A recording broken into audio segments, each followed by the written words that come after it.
Rise and shine! Ano to?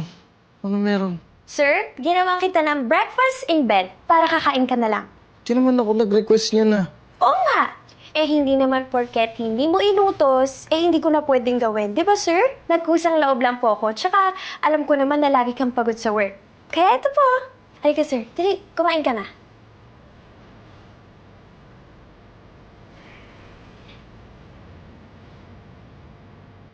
Mukhang masarap yun ah. Siyempre naman, no? Tikman nga natin.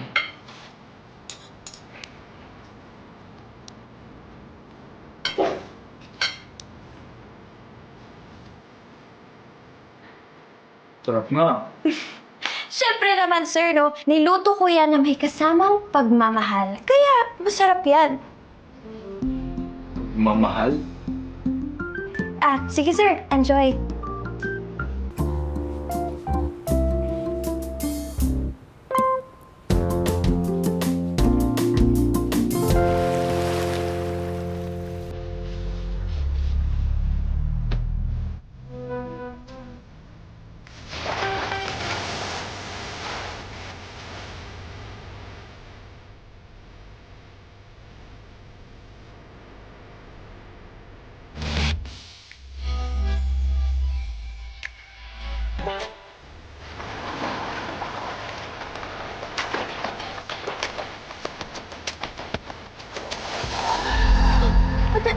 Shucks!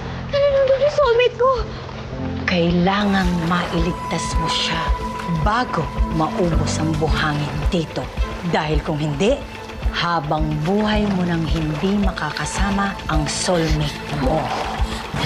Sir Daniel! Sir Daniel! Sir!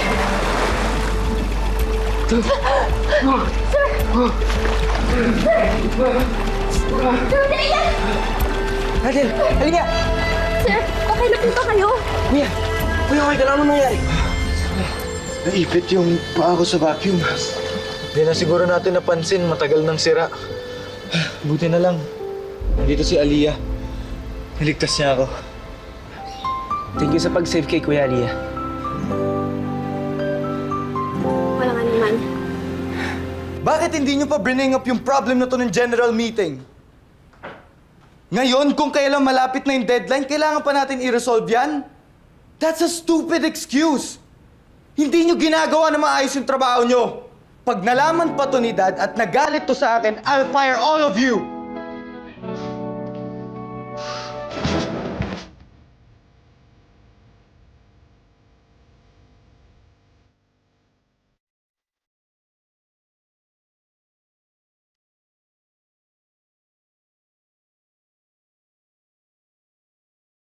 Mas cute ka pala pag nakasmile.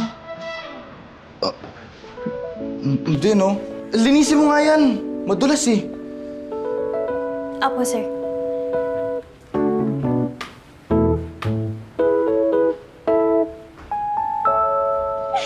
Ninitian na niya ako. Ninitian na ako ng soulmate ko! Sana laging ganun na lang si Sir Daniel. Para mas lalo siyang pumoging tignan. Basta, pag naging tayo na, laki kita papasiyahin. Para mawala naman yung simangot tsaka yung lungkot mo sa mukha. Aliyah? Sir Daniel? Sige, Aliyah. Maupo ka lang. Bakit po kayo nandito? May iutos po ba kayo? Gusto ko lang magbihis ka ng maayos. Then meet me at the garden at 7 p.m., okay? Sige, sir. Sige, alis na ako. Pwede mo na tuloy yung pagpapantasya mo. Bye!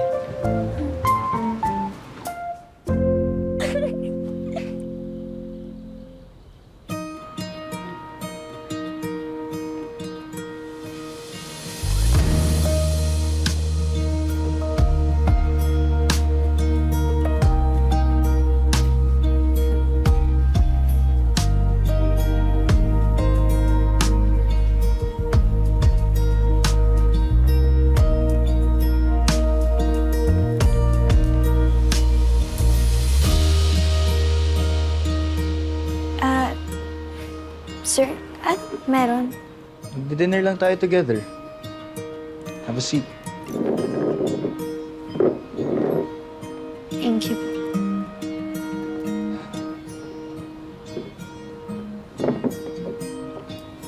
Basta salamat ko lang to dahil sa ginawa mong pag-save sa akin twice today. Ah, yun? Wala yun. Ginagawa ko lang ang misyon ko. Ha? Ibig kong sabihin, ginagawa ko yung misyon ko bilang kasambahay nyo. Di ba, dapat iniisip ko yung kalagayan ng mga amo ko? Kaya hindi ako papayag na may masamang mangyari sa'yo. Okay.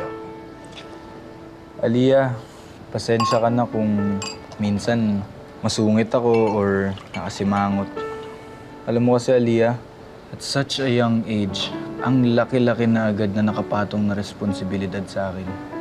Gusto kasi ni Dad na sumunod ako sa yapak niya eh. Gusto niya ako maging head group of companies ng pamilya namin. Ganun ba?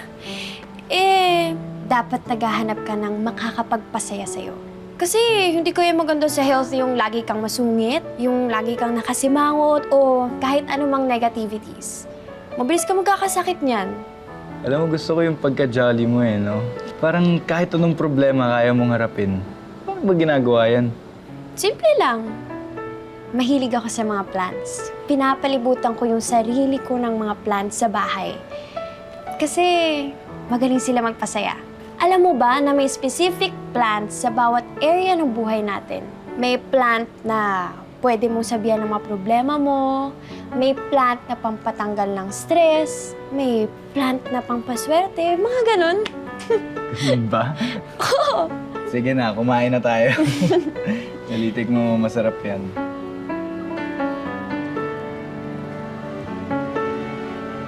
Sarap na. Ako nagluto niyan. Ah, talaga? Mm. Sige nga, anong Sarap, recipe? diba? May pasta. Diba? May Tapos? ground meat. Meron. Cheers. Pinanong pa yung bibig. Tapos